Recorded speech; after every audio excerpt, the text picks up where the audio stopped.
Esta es la predicación del domingo 21 de noviembre, correspondiente a la Iglesia Cristiana Cristo Viene de Algeciras. El pasaje para la predicación de hoy está en el libro del profeta Isaías, capítulo 9, versículos 1 al 7. No voy a hacer la lectura ahora, lo vamos a ir viendo a lo largo de toda la predicación, por tanto, vamos a posponer la lectura para un poco más tarde. El domingo pasado leíamos en el libro del profeta Amós, en el capítulo 5, un lamento y una pregunta, ¿no? Ay de los que desean el día del Señor. ¿Para qué queréis este día del Señor? Será de tinieblas y no de luz. Será como el que huye del león y se encuentra con el oso, como el que al entrar en casa apoya su mano en la pared y lo muerde una culebra. No será el día del Señor tinieblas sino luz, oscuridad que no tiene resplandor. Y el texto nos dejaba con esta pregunta en el aire, ¿no? ¿Hasta qué punto, ¿no?, el pueblo de Israel realmente estaba a la espera de ese día del Señor? Cuando llegue el día del Señor, será de tinieblas o de luz para su pueblo. Decíamos la semana pasada que el profeta Amós llevó a cabo su predicación en algún momento de la primera mitad del siglo VIII a.C. En relación al contexto histórico de este pasaje de hoy, que es Isaías capítulo 9, pues avanzamos un poco con respecto a la situación histórica de Amós, ya que el propio texto nos da las claves para poder situarlo. En el primer versículo de este capítulo 9 leemos lo siguiente: «Mas no habrá siempre oscuridad para la que está ahora en angustia, tal como la aflicción que le vino en el tiempo en que livianamente tocaron la primera vez a la tierra de Zabulón y a la tierra de Neftalí, pues al final llenará de gloria el camino del mar, de aquel lado del Jordán, en Galilea de los gentiles». Del año 734 y 732 a.C., estas regiones, la tierra de Zabulón y de Neftalí, que está al noroeste de Galilea, que es lo que se cita en nuestros versículos, habían caído ya en manos del rey de Asiria, cuyo objetivo era llegar hasta la costa, hasta alcanzar Gaza, pues dominando toda la Transjordania. En ese contexto, leemos en el versículo 2 de este capítulo 9 lo siguiente: «El pueblo que andaba en tinieblas vio gran luz, a los que moraban en tierra de sombra de muerte, luz resplandeció sobre ellos». Se nos retrata la situación social y política del reino de Israel como de profundas tinieblas, ¿no? Ya al final del capítulo 8 se nos ha anticipado, se nos está retratando esta situación que dice lo siguiente: «Pasarán por la tierra fatigados y hambrientos, y acontecerá que a causa del hambre se enojarán y maldecirán a su rey y a su Dios, levantando el rostro con altivez, y mirarán a la tierra, y aquí tribulación y tinieblas, oscuridad y angustia, y quedarán sumidos en las tinieblas». Aquí tenemos un expresivo y vívido retrato de lo que supuso para Israel la invasión asiria. Para nosotros, distanciado en el espacio y en el tiempo, pues los hechos históricos pues, se convierten en algo aséptico, ¿no? Sin embargo, si lo vemos con los ojos de sus contemporáneos, vemos el dolor, el sufrimiento, la angustia que estos hechos supusieron para, sobre todo, los perdedores de esas situaciones, ¿no? Así que las cosas desde sus ojos se ven muy, muy diferente. Pero en realidad lo que está tratando no está retratando algo extraño, esotérico, sino simplemente es la situación que está aconteciendo a su alrededor, social y políticamente, tras esa invasión de Asiria. Pero es precisamente a ese pueblo de Israel que andaba en tinieblas y a los que moraban en tierra de sombra de muerte, como nos hemos leído, eh, pues es precisamente, como digo, a este pueblo eh, al que se anuncia un mensaje de esperanza, como si se tratase de una luz cegadora, como un fogonazo de luz que en principio casi nos deja ver, pero que a continuación nos presenta un escenario muy diferente al que estábamos contemplando. Ese pueblo que está sumido en el dolor y el sufrimiento que ha supuesto la invasión a Siria, alguna de estas regiones, la que está eh, cerca del lago Genesaret y todas estas, algunas de estas regiones, durante mucho tiempo fue endémica la malaria, por lo tanto también había eh, pues eso, epidemias y bastante mortalidad infantil, etc., ¿no? Por lo tanto, asociado a todas estas situaciones, tenemos esta percepción, esta vivencia que nos expresa el texto. Por tanto, recuperamos la pregunta del principio. Cuando llega el día del Señor, ¿es el día de tinieblas o día de luz? Diríamos claramente de luz, y nunca mejor dicho lo de claramente, ¿no? Ese pueblo recibe una profunda luz que resplandece sobre ellos. ¿En qué consiste este mensaje que lleva tanta luz al pueblo que está sufriendo? En el versículo 3 lo tenemos. Multiplicaste la gente, aumentaste la alegría. Se alegrarán delante de ti como se alegran en la siega, como se gozan al repartirse un botín. Dios mismo es quien lleva la alegría a su pueblo, una alegría similar al día de la cosecha o al día de la victoria, que son las dos metáforas que se usan aquí. Pero, ¿por qué esta alegría? Tenemos que ese pueblo anda en tinieblas, surge la luz y llega la alegría al pueblo. Pero ¿por qué esta alegría? Versículo 4 de ese capítulo 9. Porque tú quebraste su pesado yugo, la vara de su hombro y el cetro de su opresor, como en el día de Madián. Aquí se alude cuando Israel, durante el periodo de los jueces, fue liberado del yugo que el pueblo de Madián infligió a Israel. Pues esa liberación vino por mano de Gedeón cuando alrededor del campamento de los madianitas hicieron sonar las trompetas y quebrando cántaros causaron la confusión y la huida de los madianitas. Pues se nos dice el texto que una victoria similar tendrá ahora lugar, pero será una victoria distinta. ¿Por qué será una victoria distinta? Lo tenemos en el versículo 5. Porque todo calzado o sandalia o bota que lleva el guerrero en el tumulto de la batalla y todo manto revolcado en sangre serán quemados, serán pasto del fuego. Las sandalias y las cavas manchadas en sangre de los soldados son quemados en el fuego. Es decir, se nos habla aquí simbólicamente de aquello que ha servido para la guerra y para causar dolor y muerte, y ahora son completamente destruidos, como algo que ya es inservible, ¿no? Es la abolición de la violencia, de la muerte y de la guerra. Por tanto, la victoria que se anuncia no es una victoria desde la violencia de la guerra, sino en ausencia de ella. Por eso decíamos que es una victoria distinta. Pero ¿cómo Dios va a llevar a cabo esta victoria en favor de su pueblo?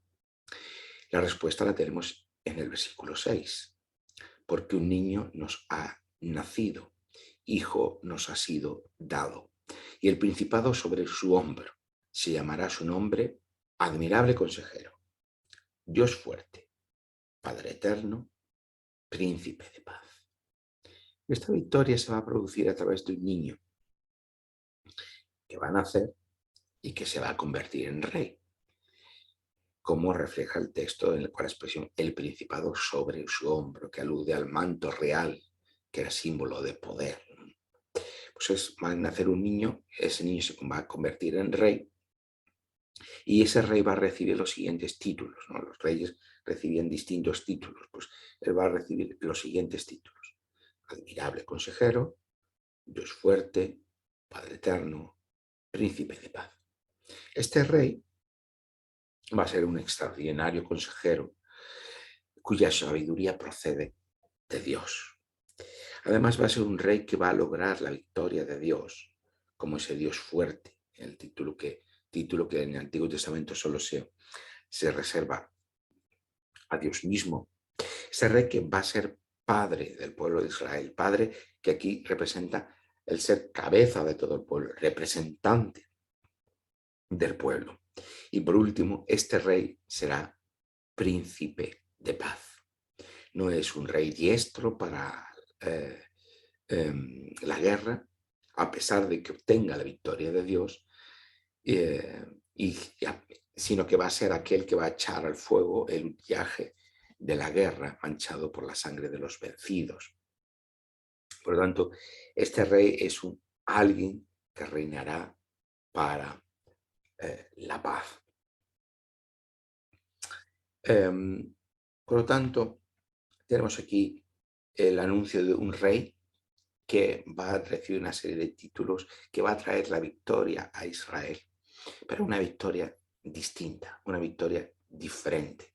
No la victoria del poder militar, sino la victoria sobre la muerte, sobre la guerra, sobre el dolor, sobre el sufrimiento. Este rey que juzgará permanentemente en justicia y juicio. Vimos semana pasada cómo el juicio estaba pervertido, estaba sometido a soborno, a cohecho en Israel. Ese rey va a juzgar en justicia y juicio, y su reino será un reinado de paz, como continuidad a las promesas hechas a David y a su casa. No leemos en el versículo 7.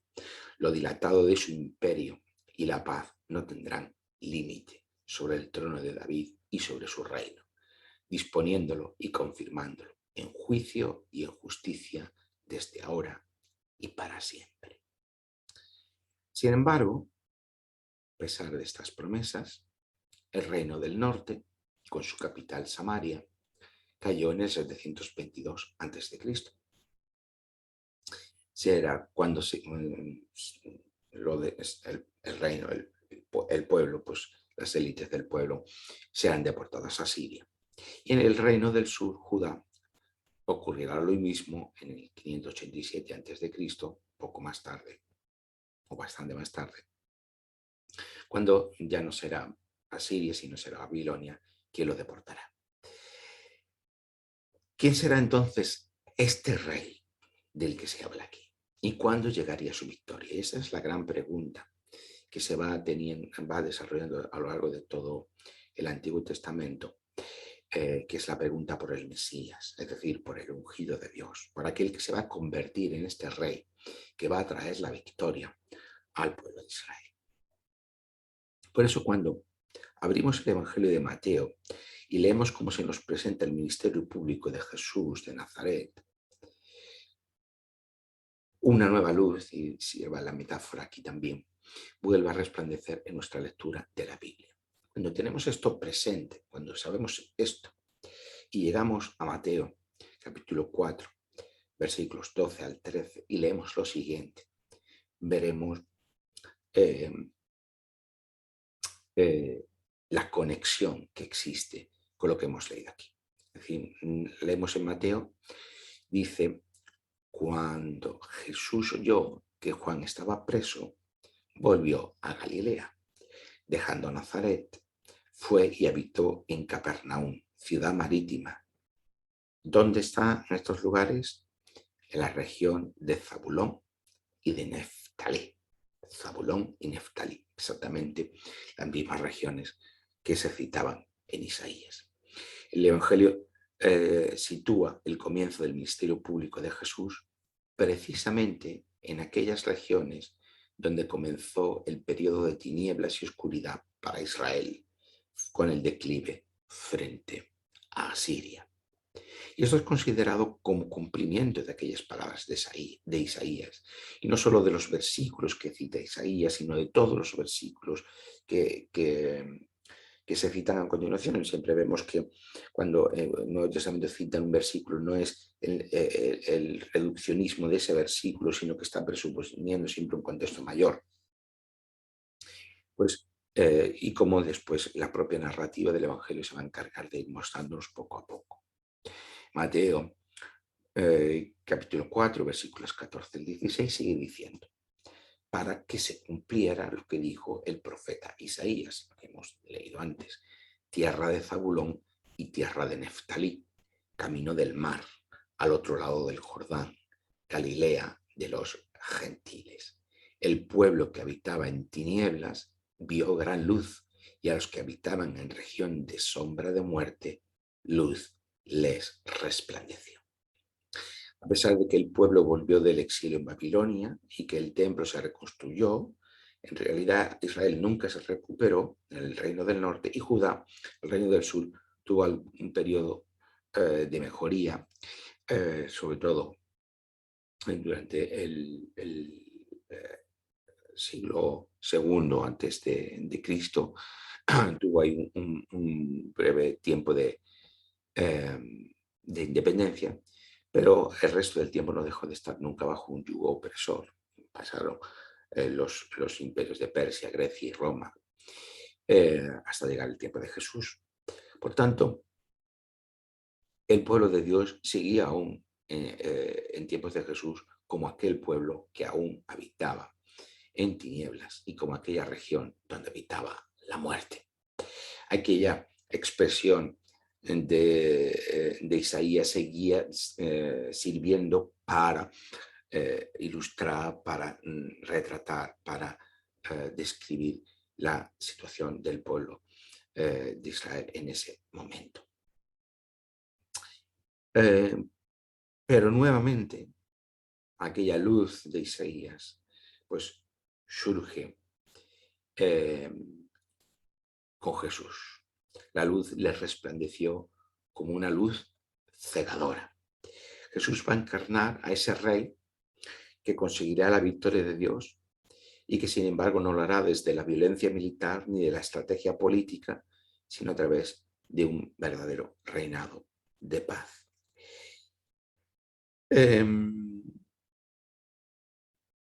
Y aquí cobran sentido todas las palabras del evangelista para presentarnos el ministerio de Jesús.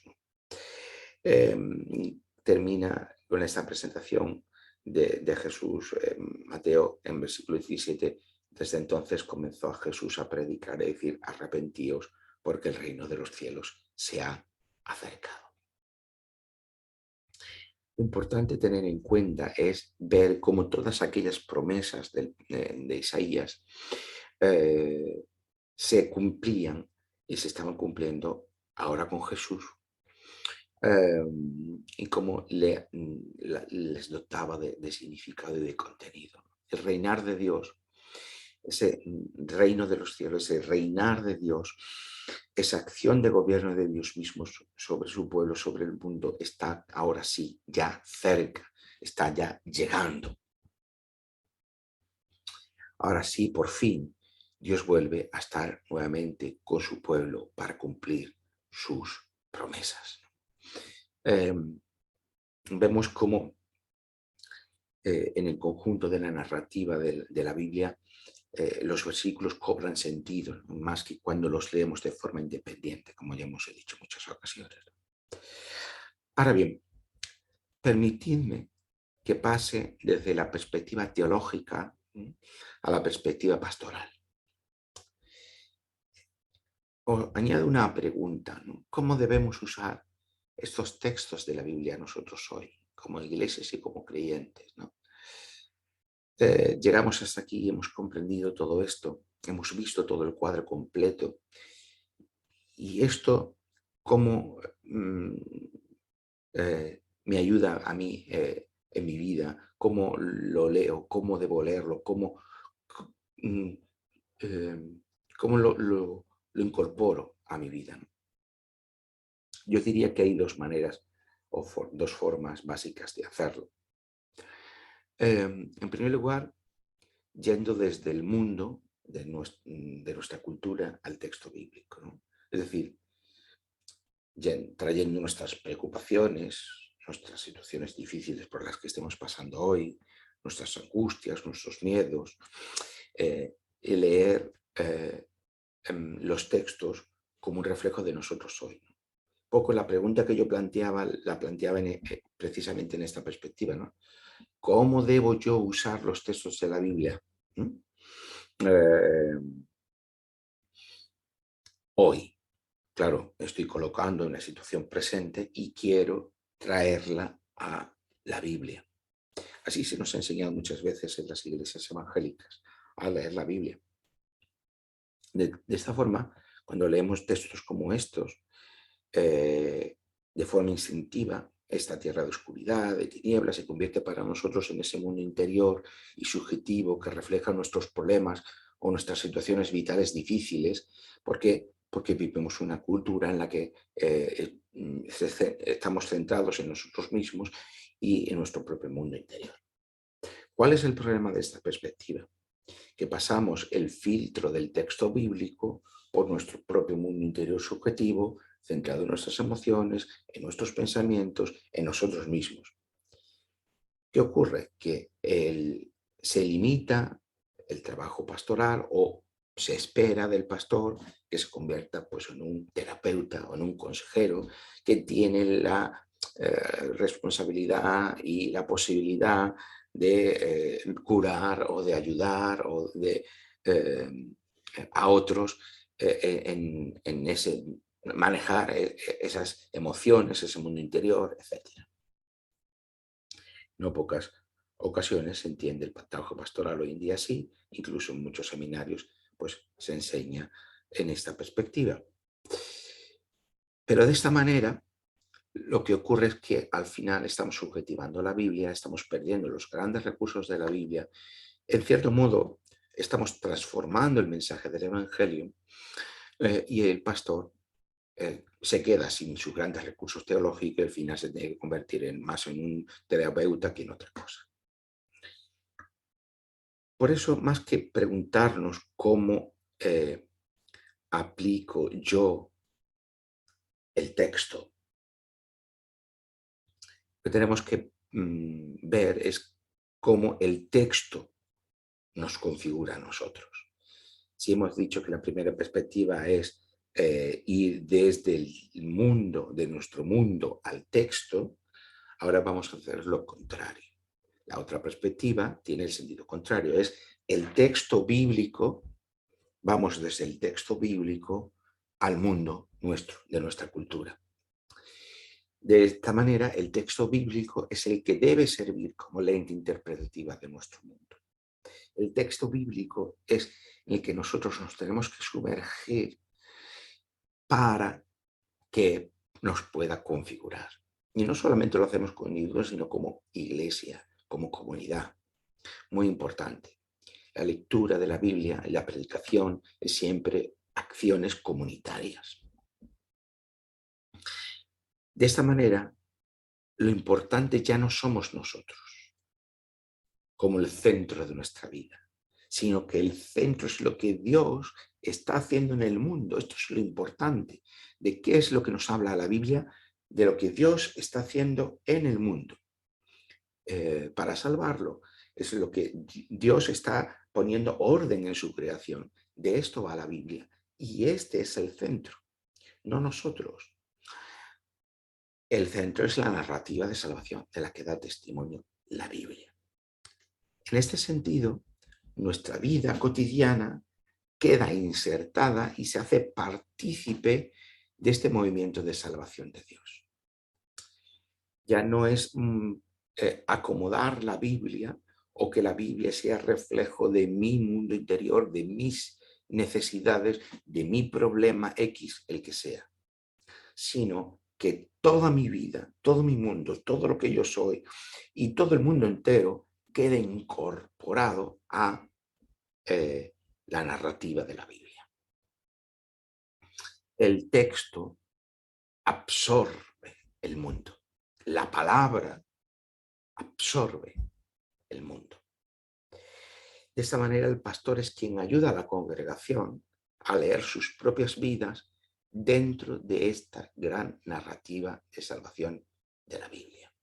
Por lo que, más que terapeuta o consejero, se convierte en un pastor, teólogo, que es lo que los pastores siempre han sido y nunca deberían haber dejado de ser. Así que, cuando en confianza me digas, pastor, estoy pasando hoy por esta tierra de tinieblas y oscuridad en mi vida, la que sea, podrá haber muchísimas circunstancias, te puedo decir que debemos leer la Biblia no como reflejo de nuestras emociones, de nuestras angustias o nuestros miedos, y no porque no las tengamos, sino que debemos leer la situación que nos conduce a esas emociones y que es la que las está provocando, no centrados en nosotros mismos, no centrados en nuestra propia interioridad, nuestro propio mundo interior, sino que debemos hacerlo, debemos leerlo por el filtro de lo que Dios está haciendo para salvar el mundo. Quizás sea una situación de enfermedad o de dependencia física tuya o de otro o de un familiar por lo que estás viviendo, por lo que estás pasando. No vamos a enfrentar esa situación solamente desde cómo nos sentimos o que está ocurriendo en nosotros, sino debemos ver a esa persona o esas personas o esa situación bajo lo que Dios está haciendo y lo que va a terminar de hacer. Vamos a ver desde la plenitud de la resurrección, desde que esa persona o esas personas o esa situación va a ser puesta en un orden que ya ha comenzado, porque la resurrección de Jesús ya ha tenido lugar y esa reinar de Dios ya ha dado comienzo. Ver todas nuestras situaciones, las que sean, las por las que estemos pasando, por falta de salud o falta de trabajo, precariedad económica, conflictos personales, o simplemente la situación económica, política, social de nuestra sociedad por la que estamos viviendo, un accidente que hayamos tenido, no sé, infinidad de circunstancias por las que podamos estar pasando. Todas ellas deben estar leídas y vividas según las promesas y la narrativa de salvación de Dios, de lo que Dios está haciendo para transformar el mundo. Esta es la cuestión. De esta forma nosotros estamos incorporando nuestra vida a esta narrativa de salvación de Dios, del que nos da testimonio la Escritura. Por medio de la fe, somos hechos participantes de la narrativa de salvación de Dios. Cuando ponemos nuestra confianza en Dios, creemos en el Dios de la Biblia, creemos que Él está poniendo orden en su creación, creemos que Jesús, que murió en la cruz, ha resucitado y que Dios va a traer nuevos cielos y nueva tierra como una transformación de esta realidad de la que vivimos. Nos incorporamos cuando creemos en Dios, cuando confiamos en Él, cuando nos fiamos de Él, en esta narrativa de salvación. Nos hacemos partícipes de la misma. No como una ficción, como algo que nos inventamos, sino como una realidad. Cualquiera que sea la situación por la que estáis pasando hoy, tiene su superación a la luz de la victoria, de la resurrección del Cristo resucitado y del cumplimiento de las promesas de Dios en esa narrativa histórica de salvación.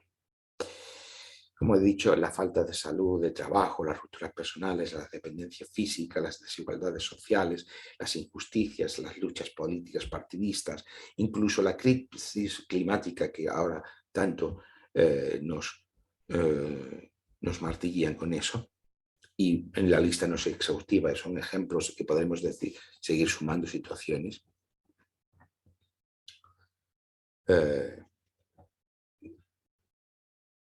Pues ninguna de estas o cualquiera otra de las situaciones que pudiéramos pensar no debemos vivirla desde nosotros mismos, sino desde la claridad del ya, de la nueva creación iniciada en la resurrección de Cristo.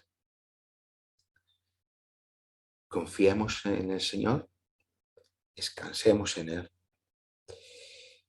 y leamos en la Iglesia y con la Iglesia esa narrativa de salvación, esa que encontramos en la Biblia, que nos va a configurar nuestro pensamiento y nuestro comportamiento acorde al ser y la voluntad de Dios del que se da testimonio en la narrativa de la Escritura.